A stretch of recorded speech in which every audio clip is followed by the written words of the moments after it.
Hello everybody, my name is Shiz. You're watching Project Food Garden. Today is a Sunday. It's 10th of March 2024. So we have been posting a lot of short videos. We have done quite a few regular episodes, and today we thought, why not tell you about the importance and benefits of a food garden, how it can impact your life, how it would transform your health with the non-GMO produce that you would grow into the garden. A lot of people ask me when they look at the produce that, oh, you have got a garden, so we won't be able to do it because we only need to, we only have got pots. So today we'll show you how everybody, almost everybody, can grow their own food. Whether you're living in a flat with a balcony, whether you're living in a house where you don't have a lot of space, or where you have a medium size, small medium size, a large garden, whatever. Convention is not necessary. It's the will to grow your own food. So what we'll do is we'll quickly show you what we are growing, how much of it is being grown into pots, how much of it is done in the garden, and what exactly are we growing. So let's go and show you first what we are growing in the pots. If you don't happen to have a full-fledged garden, the next convention that where you can grow your food obviously is pots. So you can see this is the bitter gourd wine that is in a medium large pot, and you can see the growth. You have to take care of the nutrition of the plant when it's fruiting, and there you go. That's the rock melon, or bitter gourd, that is a very popular vegetable in the East, and you can see how much the wine is fruiting, and the size is also more than decent. Look at that. This is all being grown in a pot. Look at that. And there's fruit pretty much all over the wine. Look at that. So this goes to show that even if you're growing in pots, the dream of growing your own food is not a dream, it's a full-fledged reality. Now, number one, that was bitter gourd. So we have also done, in a small medium pot, the cucumber wine, and we have harvested a lot, but there's some fruit that is left for harvesting. Check this out. Look at the health of this fruit. Let's go and show you other stuff that we are growing in pots. Look at the size. And if you go to the supermarket, you wouldn't find a product that is this size and this fresh. This is like another medium-sized pot in which you're doing this brandy wine black tomato. Look at how beautiful it is fruiting. Mind you, we have put this plant in quite late in the season, but because this is under the roof, so I'm hoping this would fruit for a little longer. The fruiting cycle would extend because it would not get damaged by the frost. That is pretty much half under the tree and half under the conservatory. But look at that. This is in again, medium small pot, which is loaded with sheep pellets. You have to give the plant really good nutrition when you're growing it in a pot. Look at that. It's a cherry tomato variety, and look at this. So pots are also a good medium to grow these medium long pots where we have done cherry tomatoes. Look at the freshness of the fruit. Absolutely gorgeous. And this is all being done in pots. Look at this. This is one of the heirloom varieties that we are doing in the pots.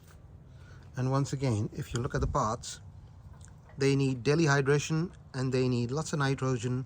I give them coffee grounds and lots of sheep pellets, so we get better results. So in the future, I'm going to be trying even bigger pots. But look, check this out. And the plants have gone up to a decent height, and they get really good sun up here as well. So there we go. You've just seen what we are growing in pots. Now guys, remember, when you grow your own food, you exactly know where you have procured the seed from. Number one, you're germinating your own plants. Number two. Number three, you know what you're feeding your plants. Unlike when you go to the supermarket or to a store, you don't know what that veg or fruit is coming from. So the peace of mind that comes with the homegrown food is absolutely at top of my list, at least. And I know a lot of gardeners who have that, who have claimed that they have peace of mind. Number two is the health factor, how it would improve your health. I mean, every fruit and veg, it comes naturally with a certain benefits. Like strawberries are full of zinc, like blueberries are full of antioxidants. Black beauty tomato is loaded even with more antioxidants. You eat cucumber, it's good for your skin. So, like, I mean, these were just examples. The bottom line is, you would improve your lifestyle, you would improve your health, and these are the few lines that I'm about to say. Only a gardener, or the eyes of a gardener, feels that. I mean, the view of the low-hanging fruit on the vine, whether it would be a strawberry or a loganberry or a loofah or a choco or a bitter gourd or a bottle gourd, whatever fruit you're growing, the sight of seeing the plant converting or producing blossom, and then converting that blossom into fruit, and then the fruit matures, and when you harvest it. So it also gives you an idea, not the whole picture of it, an idea of how much hard work is poured into the produce that you go and buy from a supermarket. How does it actually happens when you pick one fruit from your garden? You get to know all the hard work that people are doing in the countryside who are doing this thing on a commercial basis. So let's go and show you what we are doing in the garden now. Cover something that is in the garden. Look at the amount of chilies we have got this season. Look at that. We have chilies and we have lots of them. I'll tell you honestly, the camera is not doing justice to what I am looking at. Look at that. The benefit of having this much produce in the house is you can store it, and you know exactly what you are feeding to your plants. So this is purely organic food, which is absolutely healthy. And the benefits of having a food garden, they become oh so much more when you're growing your own food. Look at the quality of the fruit.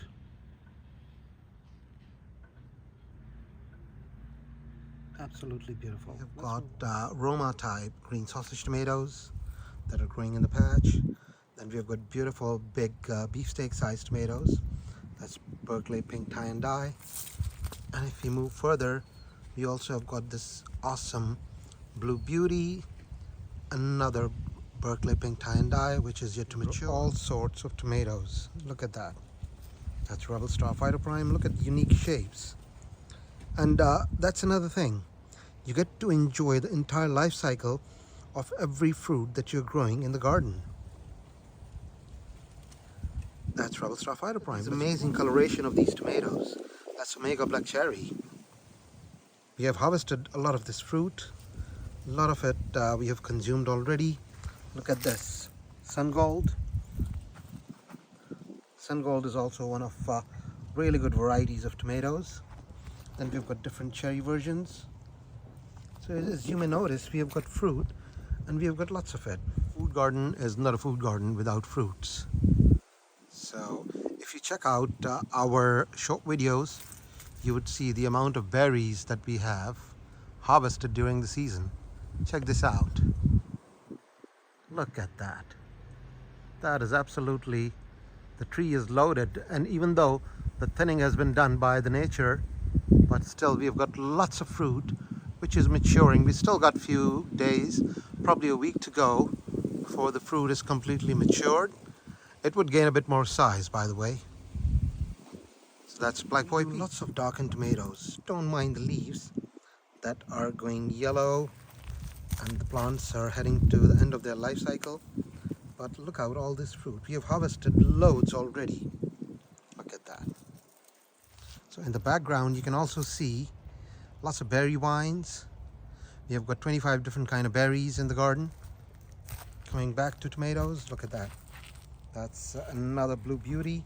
That's Brandywine Pink. It's on the other side of the garden, so these are maturing nice in velvet time.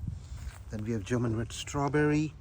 which is maturing really well with time. Parts in your garden where you would, I normally throw the fruit away that is rotting. So this year we had quite a few self-sown plants. That's number one.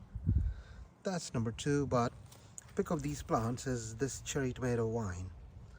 Check out the amount of fruit that we have on here. Look at that. And the plant is so massive, it has gone all the way up into the tree. There you see the yellow blossom. So it has gone up to pretty much 7.5 feet.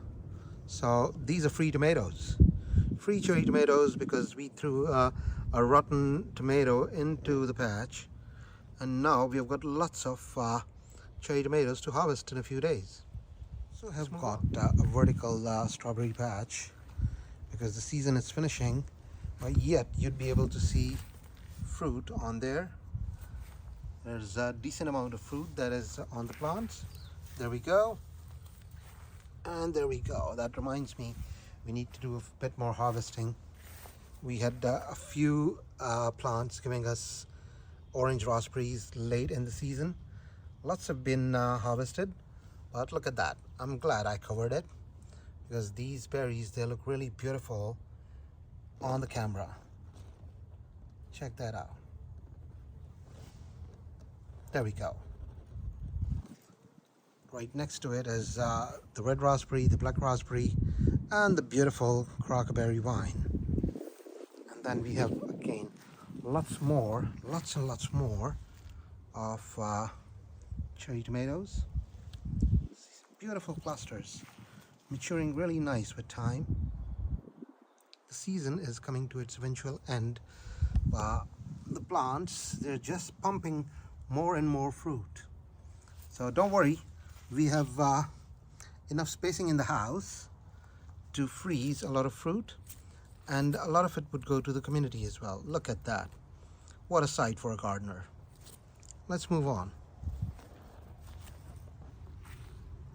So if I would say, honestly, the tomato patch is going manic now. It's the end of the season. You would see a lot of fruit which is being matured. That's Ukrainian black.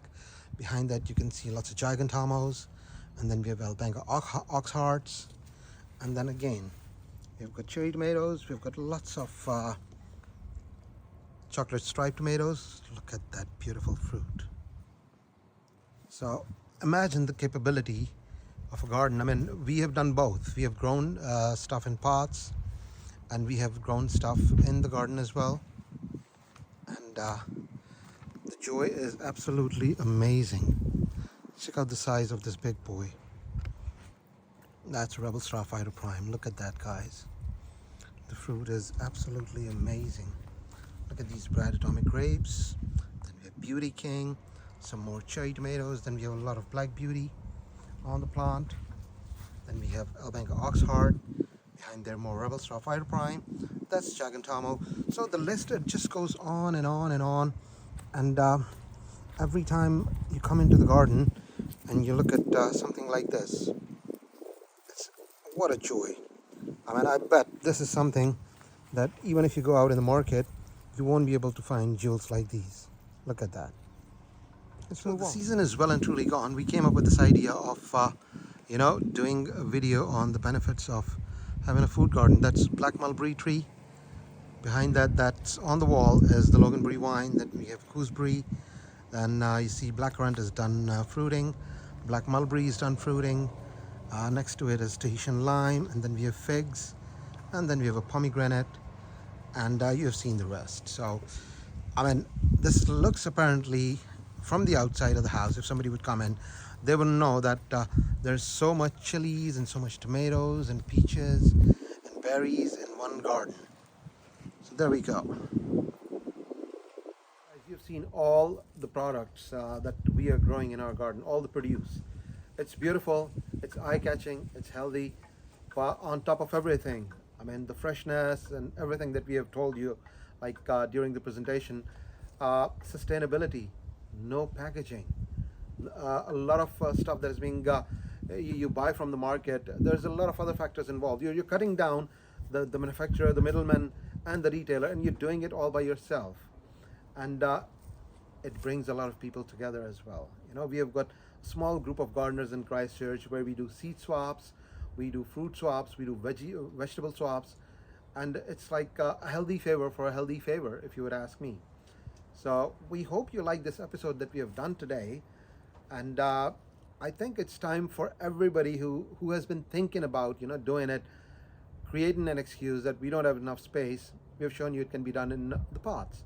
It can be done in all size of pots, small, medium, medium large, or large pots, long medium sized pots.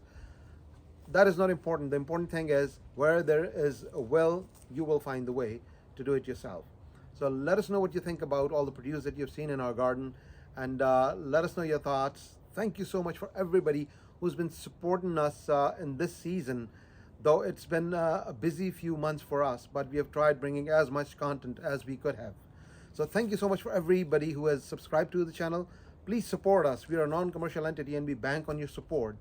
And that's a wrap from Canterbury. It's a beautiful evening. We're going to go and have afternoon tea now. Wherever you are, have a lovely morning, afternoon, evening, and night. Goodbye.